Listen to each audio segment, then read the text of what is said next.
Hi everybody, it's Claire with another art journal video. Again, I'm working in my craft journal, which is from Dina Wakley, and I'm going to be doing a page with a bit of a monochromatic feel today.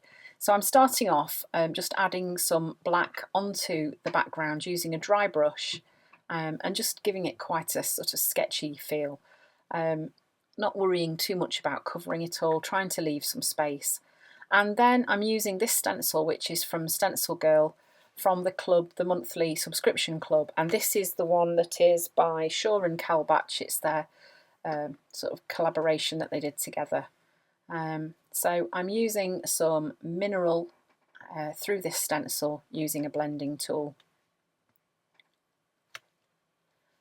Then this is one of Dina Wakley's chipboard figures, which I'm just drawing around onto some of Dina's media tape. I wanted to create more figures to use on the page, but I didn't want to use more than one of the chipboard figures because it makes the pages quite bulky, and these journals do end up quite chunky anyway. So I decided that I would draw around it onto the media tape and then cut it out, and then I could use them more easily on the page without it becoming too thick. So then I've just found a stencil that had got some spots on it that I could stencil through, again using the black acrylic paint, and I'm just using the blending tool to just edge round the figure just to help it pop out from the page a bit more. So I'm just repeating the process again, just drawing around using a biro and cutting it out. And then I'm just using some black paint on that one. So that is solid black.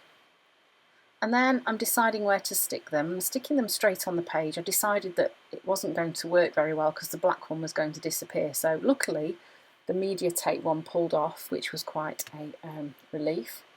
So then I'm just looking for some pieces of collage to stick onto that background just to kind of give those figures something to stand onto and to push the black a bit further away. So I'm using some gel matte medium. I'm just sticking these pieces down. You can see it's just helping to push that background away a bit more. Just building up the variety of paper that's behind there.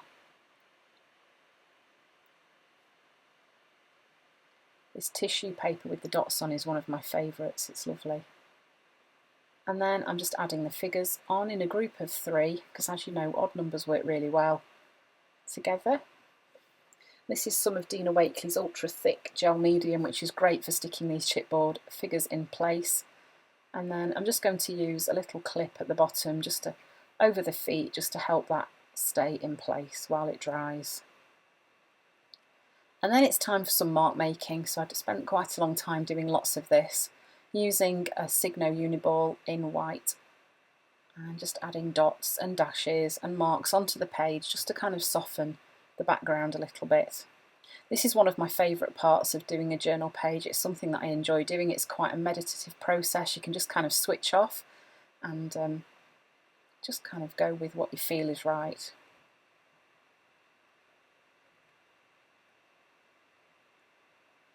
So on the white figure, I'm just adding some journaling. These figures are so versatile, you can do so much with them. And it works quite well just to add some journaling on there. Then I thought I might outline some of the stenciling using the white pen. And I got so far with it and thought, nah, don't want to do that. So again, that's one of the great things about an acrylic background is if it's dry, you can then wipe off what you've just done on top of it before it dries, obviously. And it will wipe off really easily. So then I'm just using my white pen again just to do my quote. I've been asked lots of times, do I find my quote after I've done a page or do I base my page around a quote? And sometimes it's a bit of both. Quite often I will journal a page about something that's happened that day or something that's on my mind, and I will look for a quote that kind of resonates with me, and then a page will grow from that. And sometimes it's the other way around. Sometimes I'll do the page and then I'll think, yeah, I'm just going to look for a quote, and what I do is I Google keywords like, I don't know, feeling sad, or quote about feeling sad, or quote about family, and see if I can find a quote that really hits the nail on the head. So that's kind of how I pull those things together. So I decided to do the quote in a white pen because I felt it would really work on this page, as the black would have disappeared into the background too much, and it really does work quite well. And there we go, that is the finished page. As you can see, I've nearly finished that journal, so quite a chunky one. So I hope you've enjoyed the video. Thank you for watching, and maybe you'll have a go at creating a monochrome journal page.